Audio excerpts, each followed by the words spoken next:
I got called about a year ago by a big prestigious technology firm asking me would I please write a report on how to use technology to foster language and literacy among young children, by which they meant birth to 9 years old. And I said, sure, that'd be a good challenge. I could do that. And then when they sent me the paperwork on it, it turned out they wanted me to write a report on how to foster oral literacy. How many people know what oral literacy is? I was clueless. Well, it turns out that oral literacy to them meant reading is obsolete. So I'll read you this quote because this was sort of, it's sort of a capsule summary of how I felt about this assignment once it became clarified to me. Once all books are recorded, the web reads itself. And every child and adult has a text scanner in his or her cell phone that can read any printed text aloud. Should we still spend all those years teaching kids phonics? Those who continue to teach kids things they need to know only when the technology breaks down are doing those kids an enormous disservice. And this is from Mark Prensky, who was the gentleman who coined the term digital natives, which you've all heard. And I was kind of, this was cognitive dissonance for me. I kind of spent a lot of my time worrying about how to help kids read. I didn't like this. But I also realized that in itself was a serious conflict of interest, and my first effort ought to be to find out if I was doing kids an enormous disservice, if maybe technology offered a new and better route. Was there anything special about literacy? Were there issues that we needed to be concerned about if we were going to follow this path? And so one of the journeys I took was to go back through history of literacy, literature on the history of reading and literacy. And that's the story I want to tell you today. Here's my advance organizer of what I learned. Literacy is the process and product of gaining conscious, reflective awareness of our knowledge, our thought, and our language. And, interestingly, developmental progress and requirements, that is, from children as they become literate, follow much the same path as historical inventions and progress. And I thought I'd tell you this story for two reasons. One, because I think it's good for each of us to kind of think about, whenever you're doing a plan, you're supposed to look for the best outcome and the worst outcome, the disasters and the wins. So I think we all need to think actively about where we're going with technology and where we don't want to go with technology, where we want to be careful to steer away from. And also because I think it helps to clarify a lot of our it gives a nice perspective on what we teach to kids, what we strive to help them learn and why. So, keep eating. This is a petroglyph, a cage painting. There's so many of these. The web offers up so many now, and they're so beautiful. People have been making pictures, making art, drawing, visually representing for at least 30,000 years. It seems to be something historically that came very easily and naturally to people. On the other hand, sometimes people drew pictures for messages, yet as nearly as historians are able to agree, the first attested examples of using pictures to communicate or record messages or information only 6,000 years ago. That's a lot of time. That's, 2,500 years. Interesting by itself, right? So here are a couple examples of artwork that historians believe were actually efforts to communicate or record. They look different from plain art. And there's something really compelling and straightforward about using a picture to communicate. I mean, the picture says what it is, right? So here's a sheep, and what it says is sheep, right? This is good. I can do this. Good system. And another good thing about it is that it's infinitely extendable, transparently extendable. So how many? And iteratively extendable. How many? Cool. Okay, how many? Whoop. There are some limitations. Anybody have the answer? There are, in addition to issues of countability, there are issues of non-picturable items. Eventually it came to people that there was a need to use, if you wanted to use written symbols to communicate, then you were also going to have to represent things that you couldn't draw pictures of. And this is sort of how that works. So the first invention was of numbers, it seems. So the first panel, instead of drawing 3 sheep, like we did in our first picture, they invented a symbol for the number 3. Now this was hard in coming, so they had different 3s for different kinds of entities, because a 3 isn't a 3, right? But that's basically the logic of it. So the first picture says what? 3 sheep. And the second one, on to the right, 9 sheep. And then the third one, down bottom left, sure, or wool. You know, we got the idea. And the last one, you know, it's a shepherd. But notice there's a magic here. What this depended on was an insight, a very, very critical insight, and that is that I could use pictures not just to represent meaning directly. I could use pictures to represent language. I could draw words. I could symbolize words. This was a huge insight. And it's at this point when people begin to use images, symbols to represent words that historians are willing to call it writing. Okay, so from when they started writing messages to when they started using the pictures to represent words took another 3,000 years. Hey, you know how people say kids should invent by themselves? I think part of instruction is to save time. Most kids don't have, what are we up to now? 25,000 years to get to this point. We can also flip our historical schedule and look at it as a series of insights about languages. There was an insight that pictures could be used as symbols for meaning. And then much later, there was an insight that pictures could be used as symbols for language. And this was just content word and awareness plus things like numbers. So it was limited in that sense. There's still other things you want to depict, like people's names, names of cities. Let me back up. Let me just say that kids do much the same things. They start drawing, painting, seems to be quite natural. With great enthusiasm, they begin to paint and draw. As historically, something it's not always obvious when they're drawing a picture versus writing a story or telling a message. But eventually they do. But here's an interesting issue. This is from David Olson's work, and this is on the question of whether words represent meanings or words, whether the pictures represent meanings or words. So David gave this to little people, and he worked with them. This is an example, and he'd say, read this with me, 3 little pigs. You got it? 3 little pigs. He'd say, okay. So now what's it say?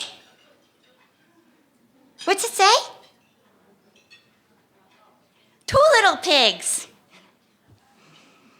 So the kids first, for many children, their first intuition is that the words represent the meaning directly, not the language. Remember, language is like a glass. We look through it. Here's another example from one of Vygotsky's colleagues. And he worked with little ones, and he trained them up to count things. He'd give them toy animals and, giraffe, lion, tiger, count them. And they would. How many? 3. Name them all, count them, give them blocks, give them colored pictures, give them lists of colors. They became very good at it. So red, green, blue, yellow, orange, pink. How many? Oh, you're good. And I shortened the training considerably. And then he went on to more complicated lists of words like Mary and John went walking. How many?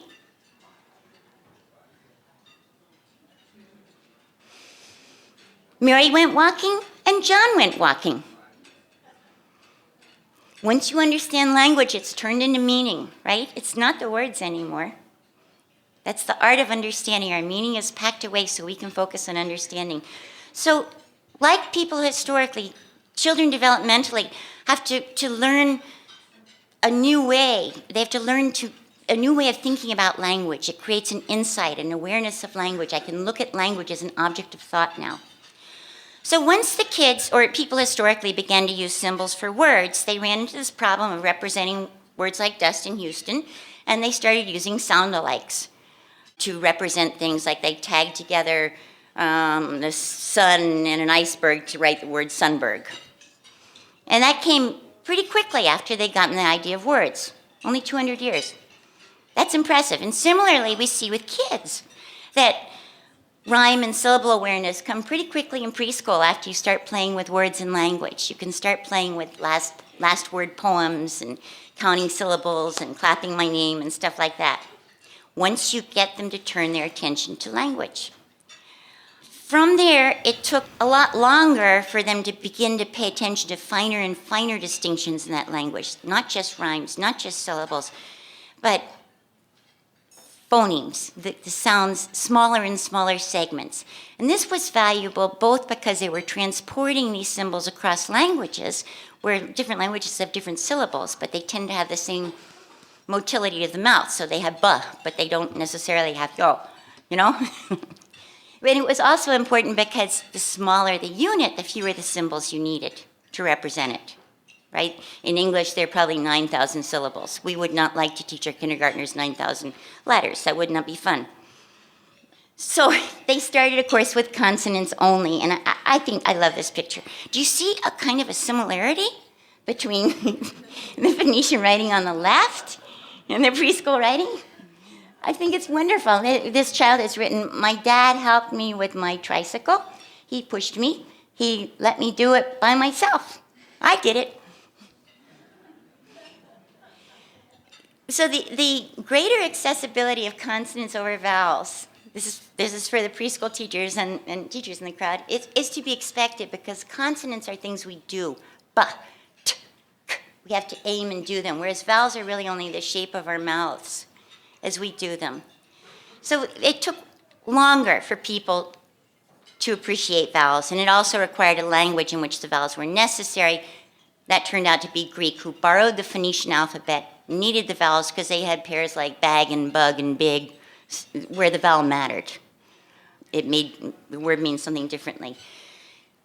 But with the vowels, we now had a crude but complete phonological map of the language. They could write down unambiguous verbatim records of what they said, not just the content words.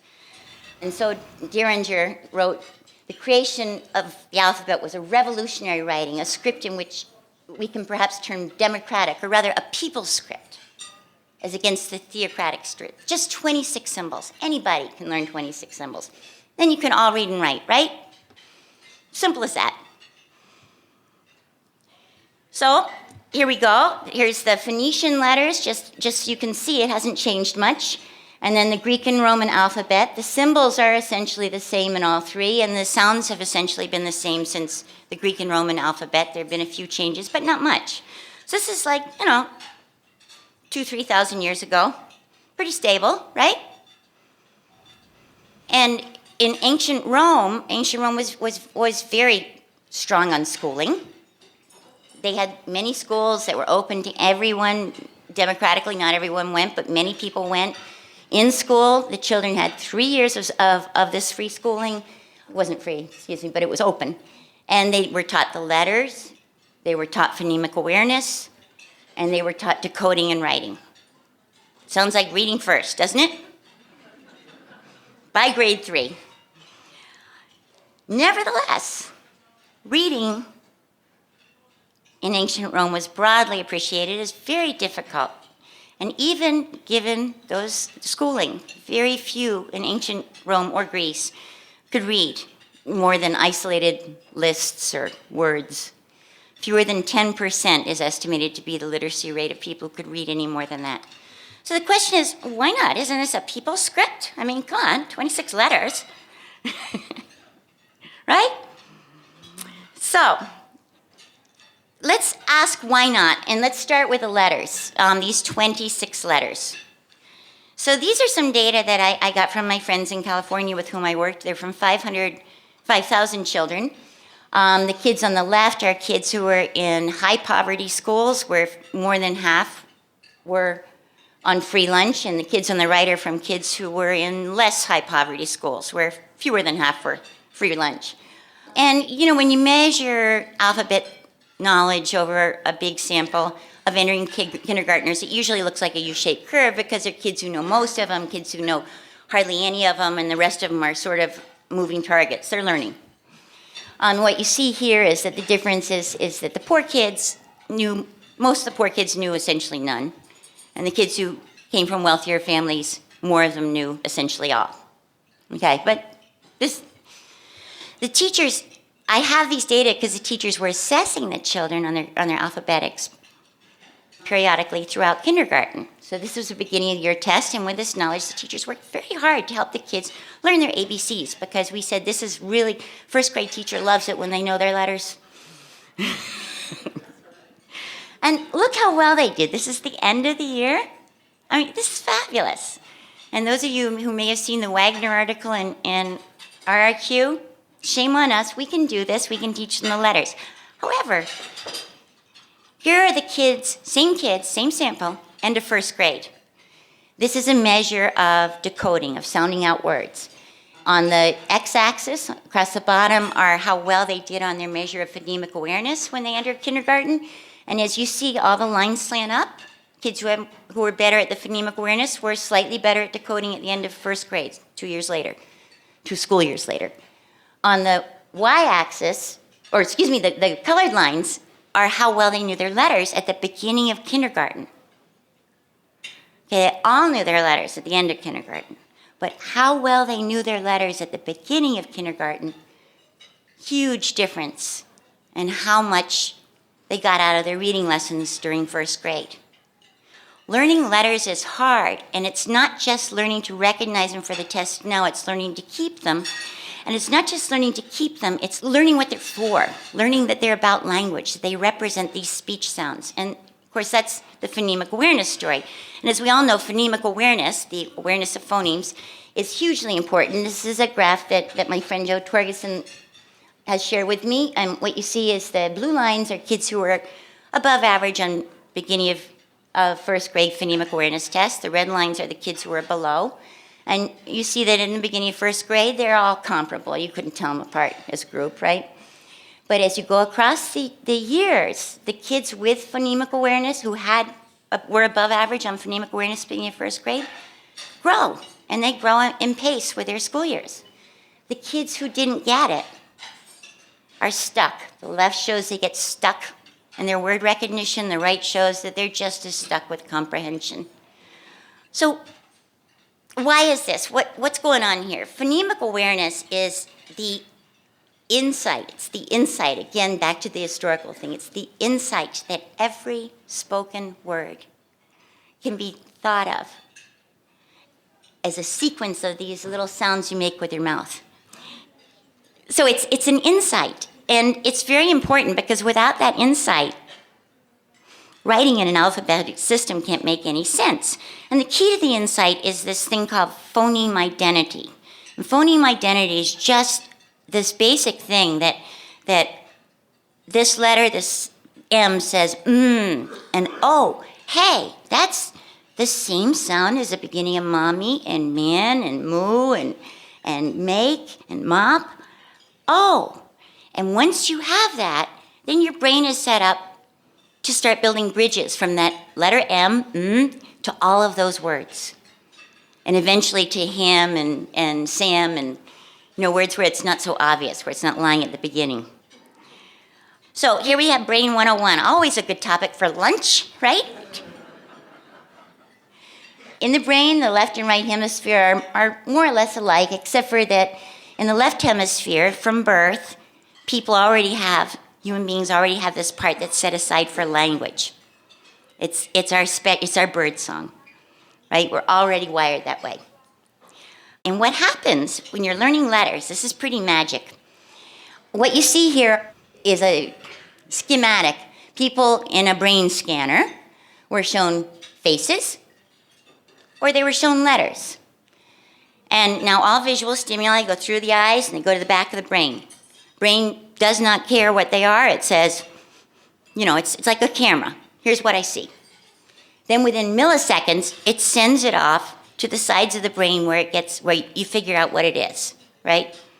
And it turns out within those milliseconds, the brain decides, this is a letter. It has to go to the left side where all the language is. That's what's happening with the phonemic awareness. It's getting those letters hooked up with the language. Okay? This doesn't get stabilized or dominant until about 2nd grade, but that's the key. I need for those letters to hook to language because it's language that I'm working on. By the time you're all grown up, if I show you a letter, it turns on the green part. Turns out the green part doesn't care if it's uppercase, lowercase, or Chancery script. It says that's an A. If I say a phoneme to you, like ba, it turns on the orange part. Ba, got it? And then there's the multimodal, which turns on, it responds to the combination of letters and sounds. If I give you the letter B and the sound ba together, everything lights up like Las Vegas. I mean, it's just so excited. So all of this gets merged in your brain. It's all one and the same. The letter B is the sound the reason we say that B says B is because that's how we think about it. We're set up that way. But it takes a while, and you have to get the kids to have that insight. What's going on here? How does this work? All right, so historically now, just a quick review. We got our letters and phonemic awareness, and that gives us the potential for phonics, for decoding, for spelling, for this revolutionary script. And here we are with our historic, we're up to 800 BC. But again, reading, despite this revolutionary script, reading was broadly acknowledged to be extremely hard. It was hard. It was just plain hard. Why? So, here's one issue. This is called scripta continua, and as you see, there's little in the way of, it's kind of, all uppercase letters, no spaces, no punctuation, no paragraphing. Got it? Nasty. And when it was written in a more casual hand, it didn't get better. This kept on for a long time, so here's something from 288, and again, this is Latin instead of Greek. No spaces, no punctuation, all capital letters. Over the decades, people began to invent these lowercase scripts, both because they were easier to make with pen and ink, and because when you crowd all the letters together, it's simpler to learn the uppercase letters just because they're made with shapes that are elementary to our brain. But once you start jamming them all together, they look a lot alike. So there was great motivation for building new character sets. They were using pen and ink, they wanted to write, they wanted to tell them apart. But again, you don't see any spaces or punctuation, and there's all invented spelling, which makes it even harder. We've all read invented spelling and been very proud when we figured it out. But this builds on one of the splendid capabilities of our brain. This is from the Stanislaus Dehaene's book that Dustin mentioned yesterday. All the different fonts, sizes, shapes, cases. One of these sets of words says something different from the others. Can you find it? Isn't that ridiculously easy? How do we do that? And our brain is so beautifully engineered to exaggerate differences that matter and to ignore differences that don't. Of course, it can only do that by learning what matters and what doesn't. And that's what the kids have to learn. Okay, so here's how it does it turns out. This is, again, thanks to the brain scanning people. It turns out that in the visual left hemisphere, there's a little spot that likes to tell the difference between things where differences matter, like tools and faces. And into that area, between faces and tools, we grow a new area as we learn to read that's responsible for processing print. Very cool. It's the same no matter who you are, how you learn to read, what language you speak, world around, same spot, same thing. Very cool. Isn't that cool? I love that. So, now we're going to move forward. We're still working on this, why is reading so hard? So, from ancient Rome through the Middle Ages, reading aloud acceptably was understood to depend on careful memorization and rehearsal of text. As this Roman doctor wrote, those who have never learned verses by heart and must instead resort to reading them in books sometimes have great pains in eliminating through abundant perspiration the noxious fluids that result. You know, we've seen the kids with the noxious fluids. They're in every first grade classroom. Silent reading, as opposed to oral reading, reading aloud, was extremely rare and suspect. It was limited mostly to saints and heretics. Understanding was to be achieved through listening. That is, you got one of these people who read the text and memorized it and figured out how to read it expressively, and you listened. And people, in fact, who read themselves were to read aloud so they could listen. Otherwise, they wouldn't be able to understand what they were reading, right? Here's an example. You can play this game with yourself. Try reading it yourself, and then close your eyes and have somebody else read it to you. Okay, read just the first couple sentences with me aloud, everybody. Once.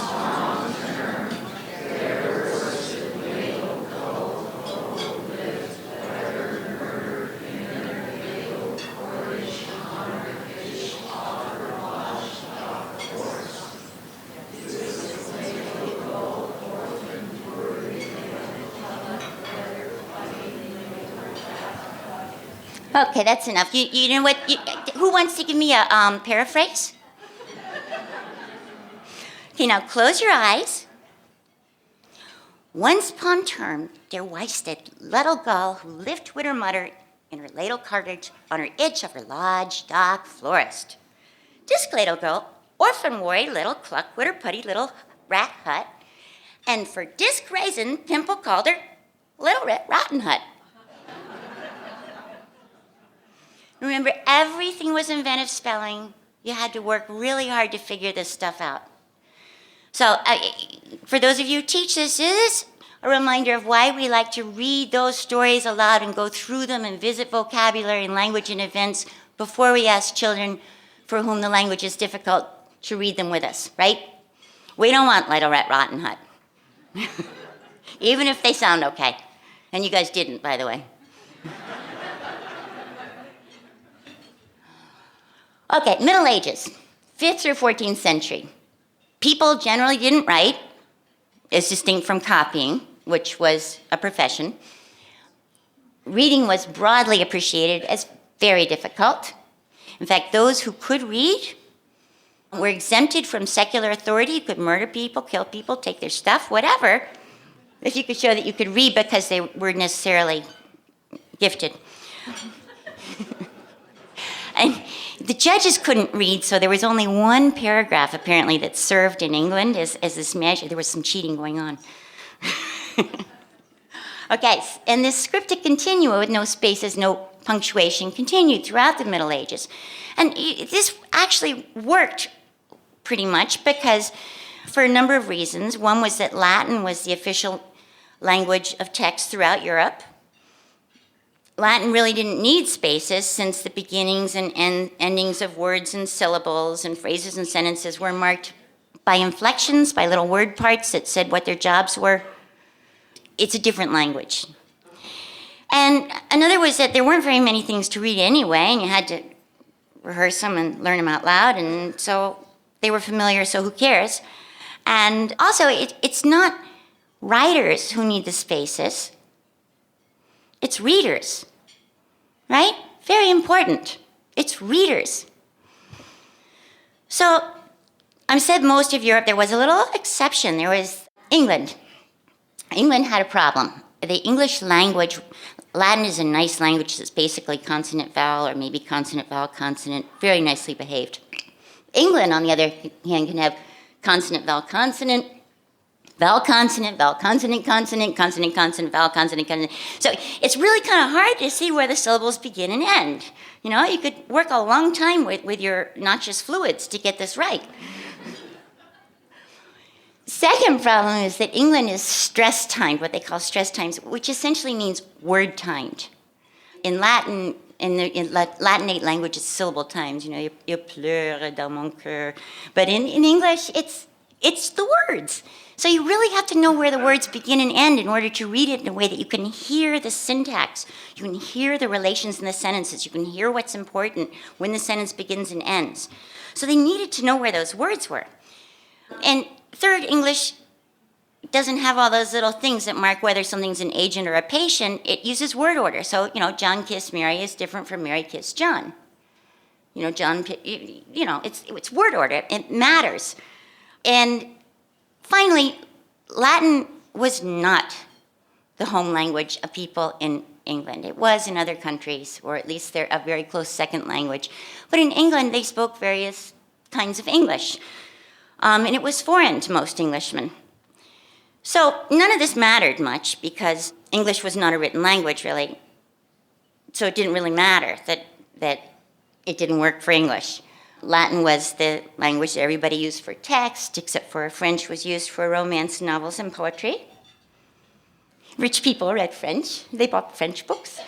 Efforts to develop English had been made in the 800s, but these have fallen into obscurity because when the Normans conquered England, they said, well, I'll do Latin and French, and this is good. You know, these will be the languages of court. But they have been made. In fact, many people to this day claim that Alfred should have been canonized. But there's been a thing going on between England and the Catholic Church for the last 1,000 years or so that's not happened.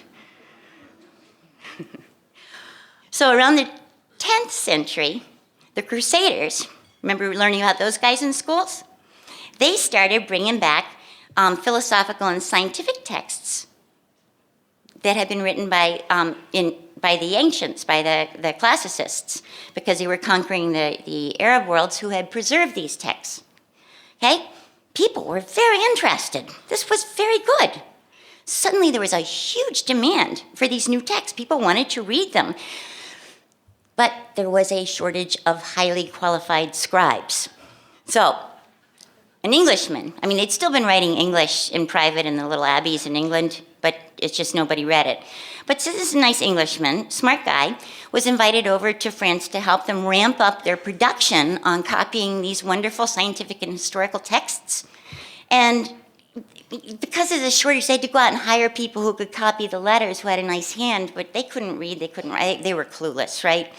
So this guy who'd been in the English monastery said, oh, what we're going to do is we'll have them copied first by the guys who can understand them, and we'll put spaces between the words, like we do in our English monastery, because that makes the quality control problem easier. Don't you love that, Dustin? It was a quality control problem. We can tell better if they messed up when they copy, because there's a lot of errors in copying. You know, they leave out whole lines. But what they found in the course of this was that the scribes who were copying the text with the spaces began to learn to read and understand what they were reading. This was way cool, right? So, by the way, yes, this is the same Peter Abelard of the Abelard and Heloise story. You guys know that story? He was so smart, and so a very distinguished French family hired him to tutor their beautiful only daughter, who was very smart as well. And, well, they fell in love, and one thing led to another, and her parents found out and were very angry, and so they got the king to remove his offending parts, and they put him in a monastery for the rest of his life, which is why we have literacy progress. So this guy, Peter Abelard, was smart. He distinguished words from syllables. Before that, there had been no word for the word word. No word for the word word. Okay? He accorded word status to function words. For English, that's so important. To, of, the, have, us. You know, where would we be without it? He distinguished two major parts of speech, nouns and verbs. He distinguished two key parts of the sentences. Sentences about something, the subject, and it says something about that, the predicate. This was one smart guy. You could see why she loved him, you know? So complex ideas rest not on words taken individually, but on the retention of groups of related words in memory, in which manner general meanings are first extracted and combined and remembered. So the whole deal is that you have to find the words. You have to take it apart to find the words, to put it back together into the meaning that's intended. It's a wonderful process. Aren't you amazed? So anyway, this guy was good. And now, in terms of our insights, we now have word form awareness and sentence awareness. But we're up to about 1,200. Okay, from the 12th century, the convention of putting spaces between words was adopted quickly. Everybody liked people to spell well and read better, or at least their scribes. And reading and writing began to grow rapidly, and the study of and through syllogisms and logic took off, which is very interesting, in order to specify the relations or reflect on the relations between that which you're speaking. You have to write them down explicitly. You have to be purposeful and trust the writer in having said what he meant, right? Saying John Mary is not the same as John kissed Mary, right? Oh, and by the way, there was also this growing paper industry, which was very important. Those of you who teach kindergarten, again, you can tell your principals paper matters. Availability of paper. Words were created, and this is really important because remember that little piece of your brain. You can't start to recognize words unless or until they exist, right? We had to have words. And only then can our brain, not us, our brain, begin to build this architecture. So reading and writing increased greatly, but there was still a problem. I mean, most people didn't read or write, and there were issues. So what's missing here? This is an English document in 1332. One thing you can't see is that it's a kind of a hodgepodge of Latin, French, with a few English words where they needed them thrown in. But there are word spaces. What there aren't is any kind of sentences or paragraphing, right? The red letters are not beginnings of sentences. They're there to mark important people or important words. The rubrics. Okay, this is King Arthur. These things, don't you love looking at these things? I just love it. 1480, so we're getting close to now. We're 500 years ago. The Gutenberg Bible. You know, the letters are more legible because they're more regular, but no paragraphing, no sentences. It's impressive, right? So then there's this guy named Aldus Manutius, and he's my hero. I'm in love with this man, and I'll bet you Warren will be too. This guy was a school teacher, and you know, when he was like 67, he said, you know what? There's something I can do better with these books. And he retired and started a little printing press and worked at it for 15 years till and that was all he had. And he invented graphic design. He invented new fonts, punctuating, paragraphing, pocketbooks, as in I can put it in my pocket and read it when I want instead of, you know, books. And affordable books. He tried to make them cheap so people could make them. See how beautifully designed he wrote scientific books with graphics and illustrations. He is responsible for paragraphs, commas, periods, semicolons, parentheses. I love this man. And look at that. I mean, now do you want to read a book? I mean, don't you want to read this book? Don't you want to handle it? This guy was fabulous. So we can add to our accomplishments awareness of the reader. Very important, right? Awareness of the reader needs. So now, 1476, the first printing press in England. And most of us are English first speakers. Those who aren't, you can laugh your heads off because this is such a silly story. But for those of us who are English speakers, it's kind of amazing how recent this all is. William Caxton worked some in France and in Belgium, and he brought the printing press over and started printing English language books. The first books he printed were Chaucer's Canterbury Tales, because Chaucer, who was He was totally a genius, and he had written these things out and traveled around trying to proselytize and wrote them. But he wrote them in English, and he tried to get investors, and they all said, "What are you, nuts? I mean, nobody knows how to read English. I mean, people who know how to read can't read English, and the people who don't know how to read can't read. And the people who know, it's not going to work." When he just said, "If I print them, they will come." He translated most of the books all by himself, which it turns out there was a cost. It was thank you, William Caxton. This was fabulous, but it turns out he was not a scholar or a student. And when he invented the spellings, they were sometimes a little weird. This is a picture of Chaucer's Canterbury Tales, and you can see that it doesn't look like modern day English. English has evolved. I can't even understand much of it. When the first, it doesn't matter. You can look at it on your piece of paper. So reading and writing then began to increase greatly because there were books around. This is during Elizabeth's reign, principally, and her father, King Henry VIII, and a couple guys in between. But reading began to take off. And the Protestants were there creating schools and saying everybody needs to read because they need to read the Bible. But still there was a problem. Are you ready? This is typical. I pulled this from the web, and this is an official English document from 1550 when they were using this, and you can just read what it says down there. Again, those of you who teach, I want you to keep your ears open and see if you hear anything familiar sounding about this. It says,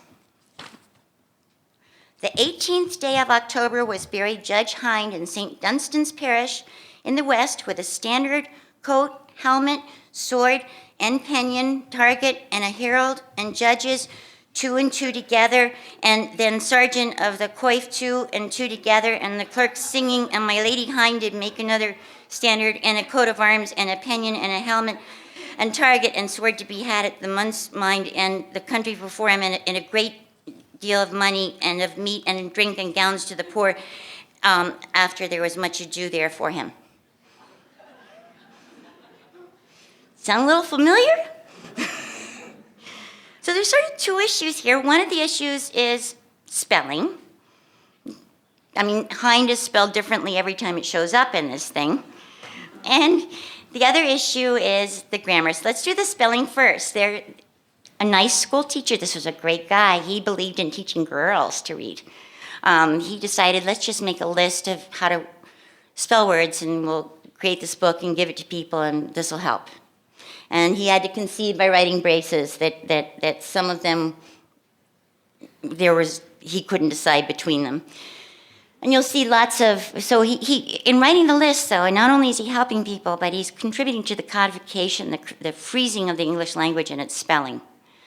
He worked very hard. He wanted to mark all long vowels by final E's rather than by digraphs, and he did pretty well. Final E's are more productive than digraphs, but he didn't get rid of all of them. He worked on doubling letters. Oh, wait a minute, what is this? Those are indecisive ones where he couldn't decide, blasphemy and bickering or bickering. The final Y was spelled IE, which gives us a different, as in bigamy and bloody and blasphemy, which gives us a different sense about changing Y to I when you add S or ED, right?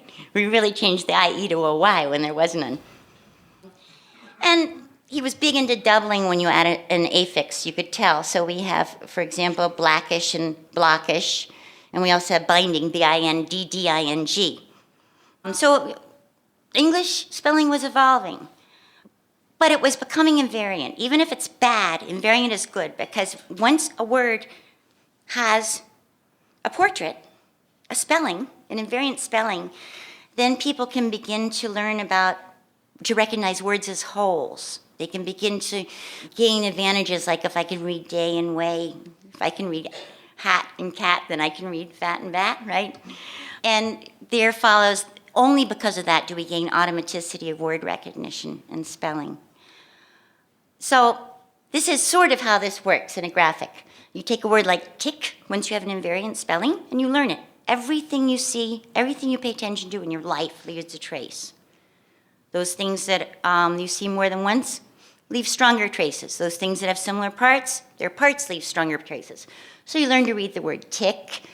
and lick and sick and stick and chicken and what else do we have here? Limerick and toothpick and mimicry and, so you get to the point where you do recognize these word parts, and in that little place in your head, they get sorted. So it comes in as letters from your camera, and then they get grouped together with their buddies. They find their friends, and you get bigrams, THs and ATs and, SPs. And then they get grouped together into syllables, and then they get bundled together into whole words, all by who's played with whom. So it takes a great deal of experience in reading for these guys to make good friends and have good cliques and social circles so that we can read automatically.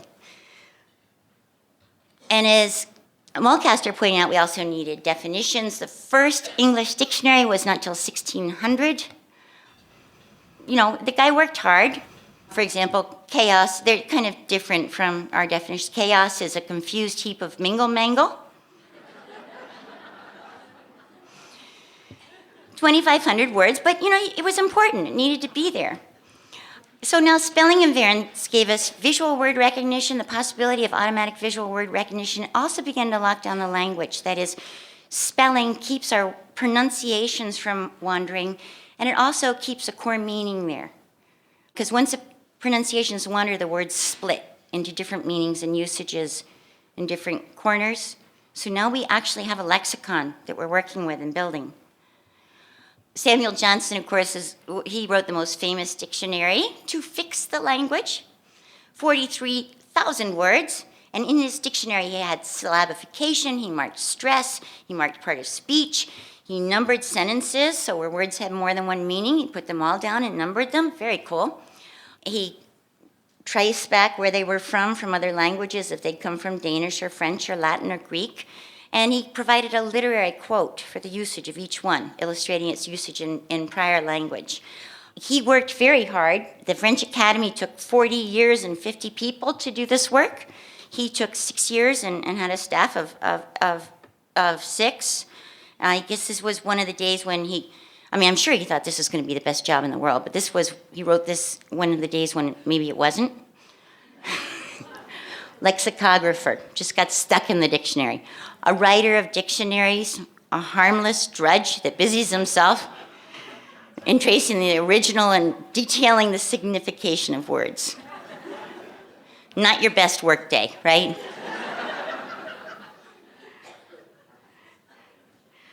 Okay, this matters. Writing, we're developing dictionaries because of writing. Today, even today, only 4,000 different words account for about more than 95% of spoken English. It doesn't matter if I measure it on television, it doesn't matter if I measure it from rich people or poor people. We have a fixed vocabulary of about 4,000 different words. Whereas the number of words that pop up in popular, contemporary, everyday English newspapers, books, magazines, whatever, is at least 1 million, okay? It's writing that makes us do this. If every 100 words in use in English by the year 1600, 39 were introduced after 1500.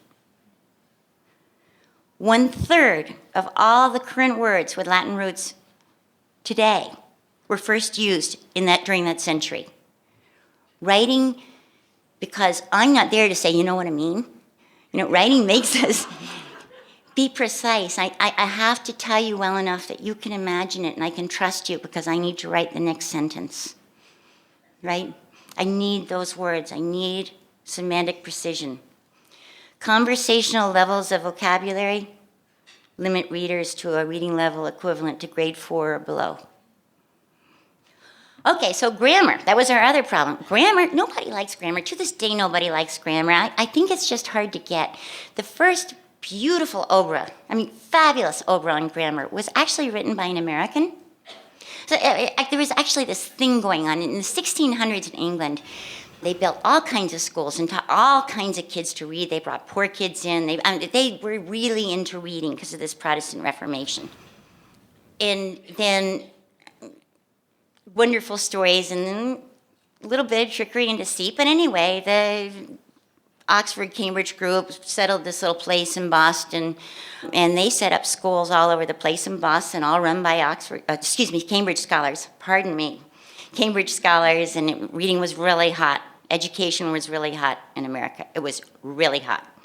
But meanwhile, so between 1628 when Boston was settled and 1640, something like 40,000 Brits moved over here. That was a lot back in those days. So this education thing wasn't really working very well for England, and you taught people to read, and then they got smart, thought the king was stupid, and moved to America. I mean, so they pretty much started shutting down their public schools, but they loved the reading and writing. So America's teaching everybody to read, has no presses, because we might write the wrong thing. These guys were not flexible. These Bostonians. England was writing all kinds of wonderful books, but people weren't reading. So anyway, the first grammar book, astounding piece of work, this is an amazing book, was written by a guy from Providence, Rhode Island, and it is an astounding piece of work. It's available on the web. His name was Gould Brown, and in it he went through orthography, etymology, government and binding, syntax. It's pretty amazing. So then from that, there followed Strunk and White and all this kinds of stuff. Okay, so now, why do you need grammar? Why does writing require grammar? And the answer is that spoken sentences, I have pitch. I have what's called prosody, which is the song of my voice, the loudness, the pitch, the changes in the lengths of my words and syllables to tell you what's important and what's the focus of what I'm talking about. So when I'm speaking orally, I don't speak in grammatical sentences. I use pitch to define those grammatical nuclei. So as when you measure spoken languages, it's shown that the natural sentence of speech is a single clause or phrase, 7 words or fewer, lasts less than 2 seconds, and by any written measure, it's syntactically ill-formed. I mean, I can say, give me a hot dog and a Coke with mustard, and nobody puts mustard in my Coke, right? You can't do that in a geometry book. So, once you're writing things down, the pitch is gone, the prosodics are gone. The only way to get it back, in ancient times, people used to practice and worry until they could read Little Red Riding Hood. But now, today, we use grammar. We use grammar to tell people what the subject is, what's the modification, what's important, what's surprising. In oral language, we say there was, in written language for a second grader, we can say the old woman with the red hat gave the flowers to the boy. And you can figure out what's going on from the syntax. You don't use sentences like that in oral language. You say, there was this woman, and she was kind of old. She had a red hat, Anyway, she had these flowers, and she gave them to the boy. I mean, listen, it's all simple sentences. So when kids are sitting down and reading, it's not just the words that are new. It's also a whole new code. And in order for them to get it back, they have to be able to recognize that syntax. They have to assign the importance. Now, language is our birdsong. If I read it to you and you understand it, if you read it yourself and you understand it, you will absorb these structures. You will copy them, you will produce them. That's why when you read something to the kids and say, will anybody paraphrase that for me, they tell you back literally what the text said. You're kind of, no, I mean, can you just say it in fewer words? But it's magic. We do this. It's a magnet. But only if they understand it. So if you give them books with syntactic structures that are foreign to them, how are they going to get it? Reading aloud literate language is essential for acquiring literate language, for being able to read. And it's different for science than it is for history. I'll let you guys worry about that for homework. All right, so now here we are. We have meaning and morphological awareness, vocabulary. We have awareness of grammatical relations and structure. We have logic.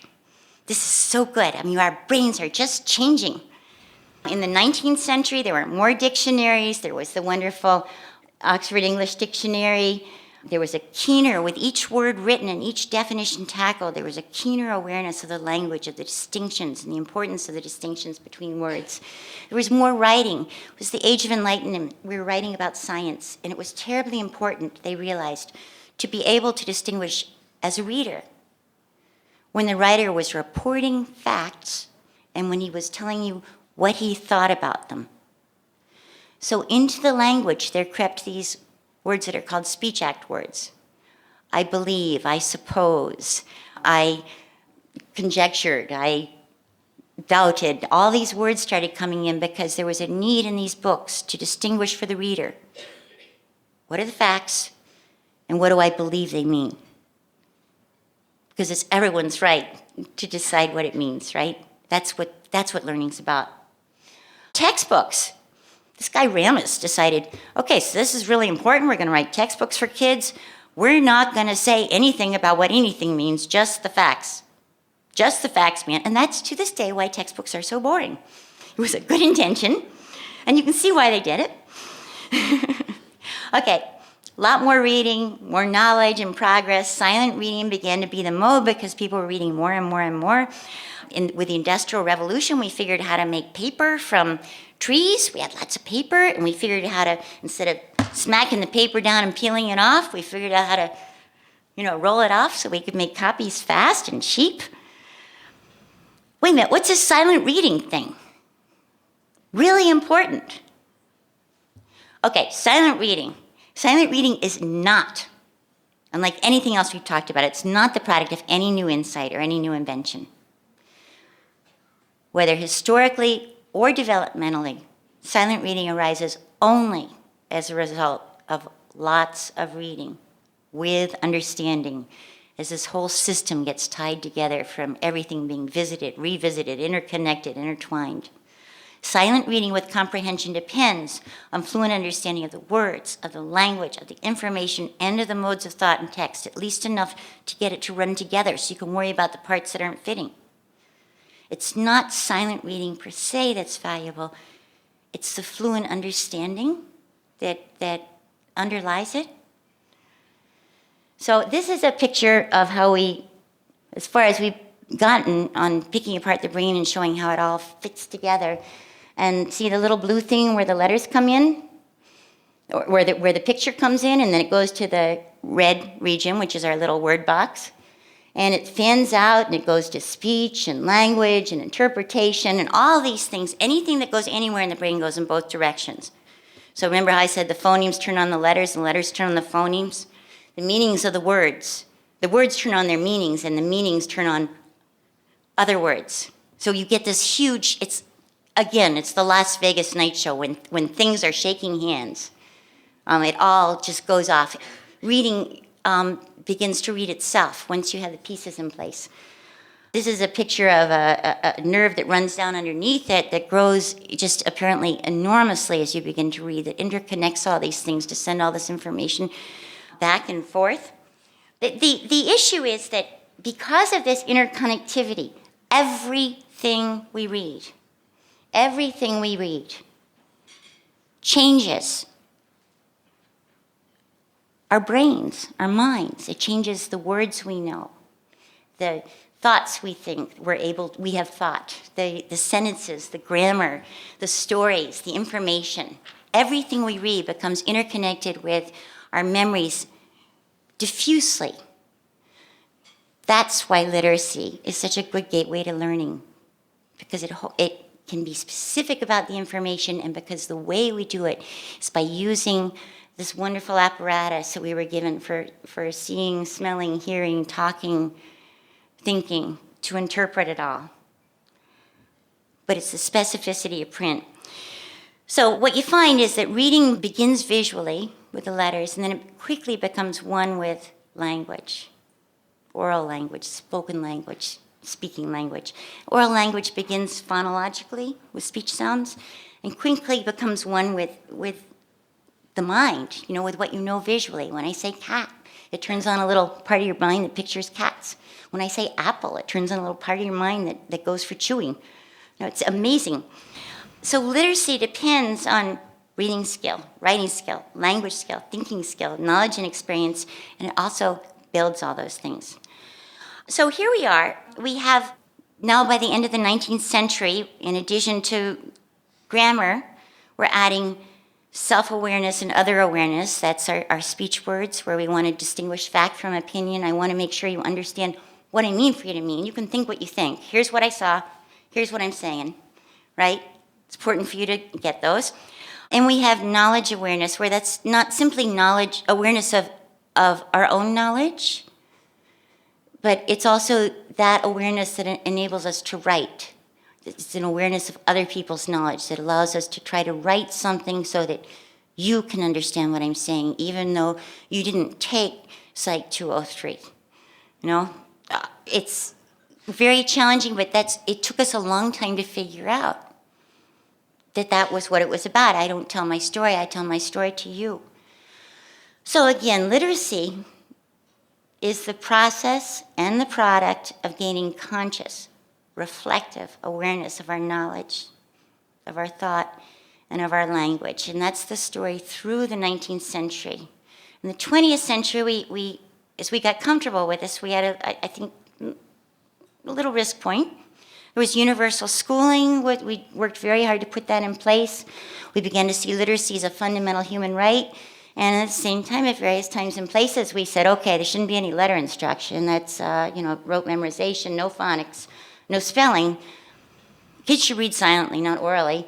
No grammar instruction. And kids, you shouldn't define the words. They should learn them through context. And what were we thinking? Just because I'm good at it doesn't mean I shouldn't share. So now there's the question of the 21st century. I don't know where we're going, and I think we ought to, it's up to us, really, collectively.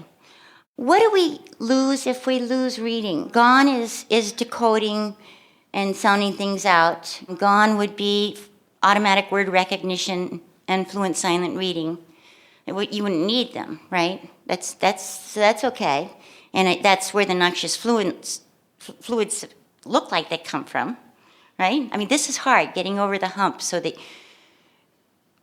the print builds links to your language. You know, that second grade hump is what we're talking about here. That's when the brain scientists show that this area has moved to the left hemisphere and is beginning to talk with your language area. So that's getting over the hump. But what about these other things? I don't know how to fill this out. It is my strong belief that word form and pronunciation stability both suffer if we don't have written language to anchor them as linchpins, to keep them the same.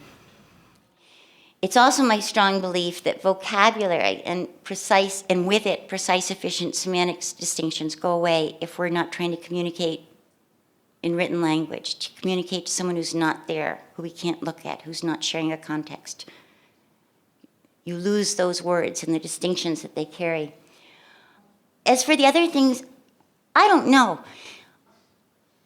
Syntax, logic, problem solving, differences in distinguishing differences in truth, like fact versus opinion, certainty, simplification, generalization, examples, all these things that we can do in pictures, but we also need to be clear. Is this a simplification, or is this a real thing?